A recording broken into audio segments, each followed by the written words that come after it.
this has become probably the biggest story right now in American marketing and advertising, is the need to reinvent the currency inside of essentially the next 2 years.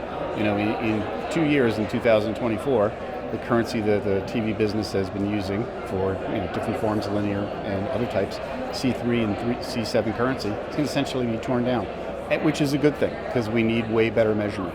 So we are in a terrific hurry, if you will, to innovate on the fly and to open up, the idea of what is going to be the viable currency, what types of measurement do we need, and what is going to get measured. I think that the degree to which this is open to so many different types of providers has just exploded since, really everything that happened because of all of the COVID problems with Nielsen and that type of thing, and which wound up, with them, essentially getting their accreditation revoked. That ripped off the Band-Aid to how much more room needed to be traveled, how much more distance needed to be traveled towards where we could get to some really great, multi-screen currency about something other than just awareness. So we've got a couple of years, we've got a lot of suitors, we've got a lot of competition, and a lot to sort through to get the kind of transparency and the kind of currency that the industry deserves.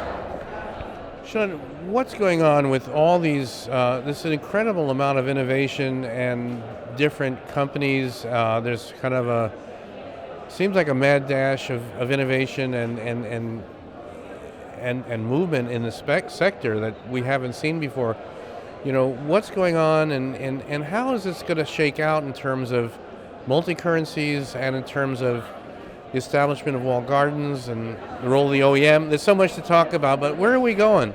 Well, it's interesting. We're never going back, if you will. We're never going to, I think, go back to a single currency provider. I just don't think that's possible, and I don't think that's in the best interest of the advertiser, because what we need to measure in terms of premium TV, premium television video is so much more than simply eyeballs and awareness. We're a business that spends almost $2 billion a year with the current currency provider Nielsen in what's essentially somewhat simplistic. It's a lot to put together, but what they're giving us essentially is awareness. What we need to understand is metrics that are going to tell us performance, that are going to tell us, how we did in terms of, key lift attributes, how we drove business, how we drove outcomes. We've got this enigma that we've got to solve for the marketer. The marketer has got, a couple of huge walled gardens that they're getting all of these, business outcome indicators from, but they're just that, they're walled gardens. They have to quote unquote trust them because it's Google and Facebook. So they're not allowed in. They have to trust everything they see.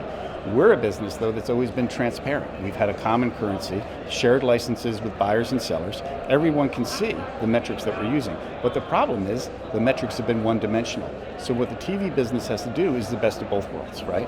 It's got to make multi-dimensional metrics that can really measure outcomes and lifts and effects other than just awareness. It's a lot to even get the deduplicated reach right and deduplicated reach and frequency right among all the various piece parts. But that's got to be table stakes now. That's got to be the price of entry. And that's hard and it's complicated, but we can't get tired. We can't stop there. We've got to push until we get the kind of measurement where we can really see what premium video is capable of doing so much more than just simply reaching and touching people. It's about how did they react?